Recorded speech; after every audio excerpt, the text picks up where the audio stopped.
नमस्कार, सी न्यूज़ भारत में आप सभी का स्वागत है। वक्त हो चुका है न्यूज़ बुलेटिन का। इस बुलेटिन में बात करेंगे बालाघाट की, जहां नदी में फंसे 2 लोगों को एनडीआरएफ टीम द्वारा सकुशल बाहर निकाला गया।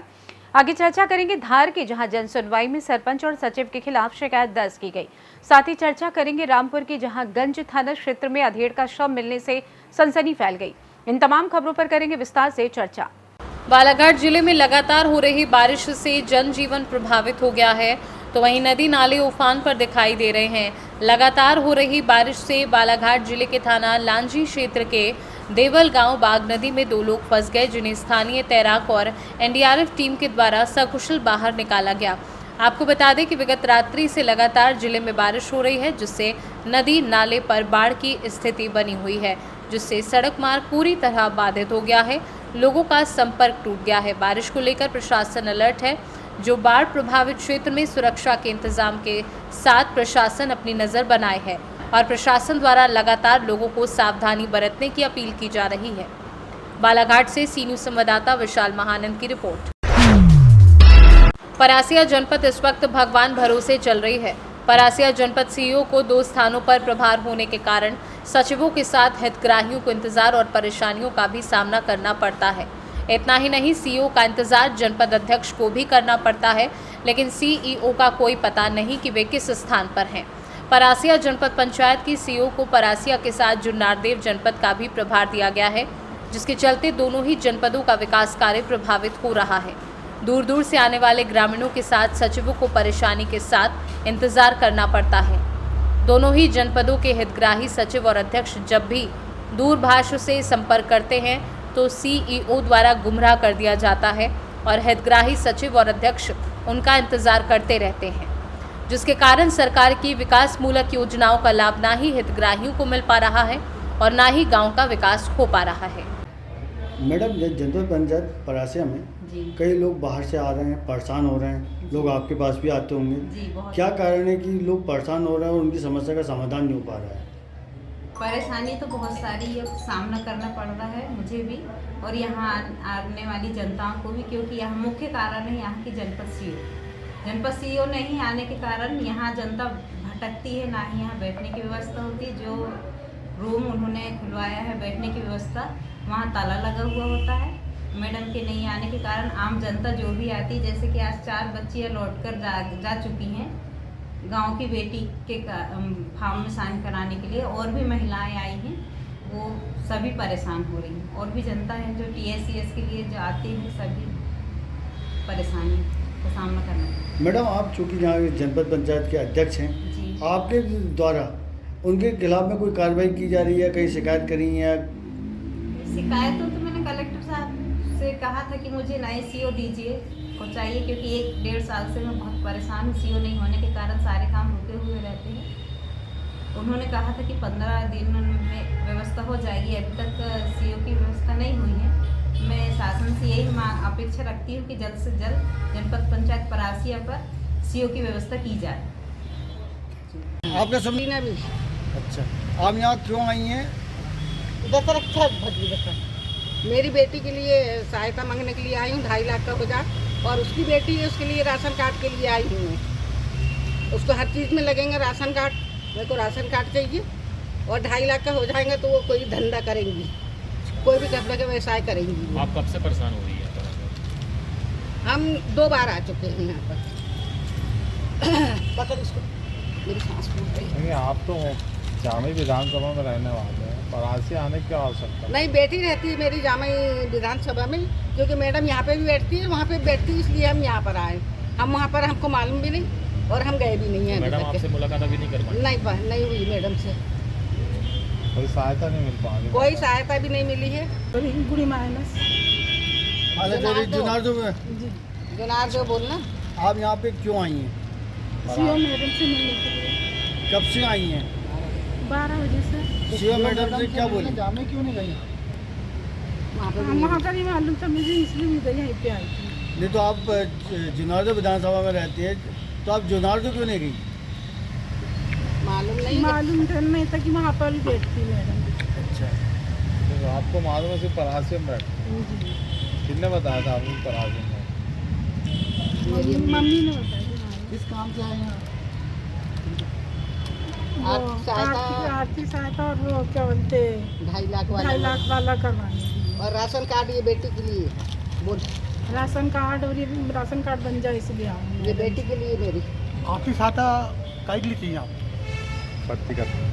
अब हस्बैंड खत्म हुआ तो कुछ तो करेंगी बोलना। हस्बैंड मेरा परासिया से सी न्यूज संवाददाता ललित तिवारी की रिपोर्ट। प्रति मंगलवार को होने वाली जन सुनवाई में आज जिला पंचायत सभा ग्राम में हो रही जन सुनवाई। आज नालचा विकासखंड के छोटा जामिया के ग्राम वासियों ने जन सुनवाई में शिकायत की, जिसमें छोटा जामिया ग्राम पंचायत के सरपंच और सचिवों ने लाखों का घोटाला किया है। ये सभी ग्रामवासी अब चाहते हैं कि उनके ग्राम में स्वीकृत विकास कार्य हो और दोषी सरपंच और सचिव को सजा मिले। इस बारे में ग्राम के कैलाश पिता रामजी ने बताया कि ग्राम पंचायत छोटे जामिया के सरपंच प्रमिलापति दिनेश एवं सचिव मनोज शर्मा के द्वारा शासन द्वारा स्वीकृत कार्य की राशि का दुरुपयोग किया गया है। शिकायत के बाद अब ग्रामवासी चाहते हैं कि शासन के द्वारा स्वीकृत कार्य को किया जाए व इसकी जांच कर दोषी व्यक्तियों को सजा दी जाए। हमने 17 बिंदु पे एक आवेदन दिया है सर जन सुनवाई में ग्राम पंचायत के खिलाफ। जिस ग्राम पंचायत में अभी तक कोई भी धरातल पे कोई भी कार्य नहीं दिख रहा, हमको कोई काम हुआ ही नहीं है। स्वीकृत राशि सब मंत्री और सरपंच के द्वारा गायब कर दी गई। जामिया में शासन निर्देशानुसार ग्राम पंचायत की पंचायत बैठक होना थी, जो 16 और 17 को 16 को छोटा जामिया में होना थी और 17 को भूरी घाटी में होना थी। ये दोनों ग्राम पंचायतें निरस्त करके उन्होंने अगले ग्राम से ग्राम पंचायत की सभी बैठक के लिए सिर्फ 2 गांव को छोड़ के उन्होंने ग्राम सभा को निरस्त कर दिया है। जैसे आपने शिकायत की है कि एक तालाब भी फूटा है। हाँ, छोटा जामिया का मलियावार में तालाब निर्माण हुआ था 14 लाख के लगभग 14,82,000 के आसपास, जिसको उसकी ना पडल खोदी गई है, ना उसमें काली मिट्टी डाली गई, ना पानी डाला गया। एक दिन में ही एक जेसीपी से दिन रात में उन्होंने तालाब बना के कंप्लीट कर दिया। तो वो तो आते ही पानी वो तो बह गया ना। अभी तालाब की स्थिति क्या है? तो वो तो धरातल कुछ भी नहीं है, मिट्टी तक भी नहीं है, वहाँ पे बह गया वो तो। अच्छा, और भी रोड के जैसे आप बोल रहे थे रोड भी है, जैसे सर रोड है। हाँ, छोटा जामिया में 3 सीसी रोड जारी करी इन्होंने। हम चाह रहे कि ये सब उनसे उनकी जो भी है शासन अनुसार उनकी जांच हो और जांच से उनको प्राप्त राशि से वापस हमारा ये सब निर्माण हो। आपका नाम बताओ। कैलाश पिता रामा जी। क्या करते हैं आप? धार से सी न्यूज संवाददाता प्रकाश जोशी की रिपोर्ट। सभापति चंद्रिका प्रसाद सिंह की अध्यक्षता में बिहार पेंशनर समाज मधुबन की आवश्यक बैठक मंगलवार को मध्य विद्यालय मधुबन बालक में बैठक हुई। सभापति ने बताया कि सोमवार को डॉक्टर रामधारी प्रसाद यादव के नेतृत्व में जिला शिक्षक संघ का 7 सदस्यीय शिष्टमंडल लंबित समस्याओं के समाधान हेतु डीईओ संजीव कुमार से मुलाकात की। डीईओ ने आश्वासन दिया कि 1 महीने के अंदर छूटे हुए शिक्षकों को एमएसपी प्रोन्नति का पत्र निर्गत कर दिया जाएगा। उन्होंने उच्च न्यायालय द्वारा आदेशित राघवेंद्र शर्मा बनाम राज्य सरकार के मुद्दे पर गंभीरता से विचार विमर्श किया। सभापति द्वारा ये भी जानकारी दी गई कि 30 जून और 31 दिसंबर को सेवानिवृत्त होने वाले सरकारी सेवकों को वैचारिक वेतन वृद्धि का लाभ देने संबंधित राज्य मंत्रिमंडल से स्वीकृत प्रस्ताव पर वित्त विभाग की मोहर लग गई है। अब ऐसे कर्मियों के पेंशन का निर्धारण वैचारिक वेतन वृद्धि के साथ किया जाएगा। मौके पर सचिव बैद्यनाथ प्रसाद, रामस्वरूप राव, चंदेश्वर सिंह, महेंद्र राम, लखन प्रसाद, कृष्ण मोहन सिंह, जय कुमार, सूर्यलाल शाह सहित अनेक पेंशनर मौजूद थे। मोतिहारी से सी न्यूज संवाददाता राकेश कुमार पांडे की रिपोर्ट। गंज थाना क्षेत्र में मंडी चौकी से करीब 20 कदम दूरी पर सड़क किनारे अधेड़ का अज्ञात शव मिला है। शव मिलने से आसपास के इलाके में सनसनी फैल गई है। शव के पास लोगों की भीड़ इकट्ठा हो गई है। शव का चेहरा गड्ढे में और पैर रोड किनारे थे। जैसे ही लोगों ने शव को देखा तो गड्ढे से शव को बाहर निकाला और घटना की सूचना चौकी पर दी गई। शव चौकी मंडी से 20 कदम दूरी पर पड़ा था, लेकिन पुलिस करीब आधे घंटे बाद शव के पास पहुंची। शव रात किसी समय का बताया जा रहा है। मृतक की उम्र करीब 55 वर्ष है। शव की शिनाख्त नहीं हो पाई है। पुलिस ने शव को अपने कब्जे में लेकर पोस्टमार्टम के लिए जिला अस्पताल भेज दिया है। हालांकि रात की चौकी पर पुलिस भी मौजूद रहती है और रात को पुलिस रोड पर पेट्रोलिंग भी करती है। उसके बाद भी पुलिस की नज़र शव पर नहीं पड़ी। सुबह होने पर आसपास के लोगों ने शव को देखा था। अभी मृत्यु का कारण पता नहीं चला है। पोस्टमार्टम के बाद ही पता चलेगा कि मौत कैसे हुई। वहीं पुलिस जांच में जुटी है। रामपुर से सी न्यूज़ संवाददाता साजिद खान की रिपोर्ट।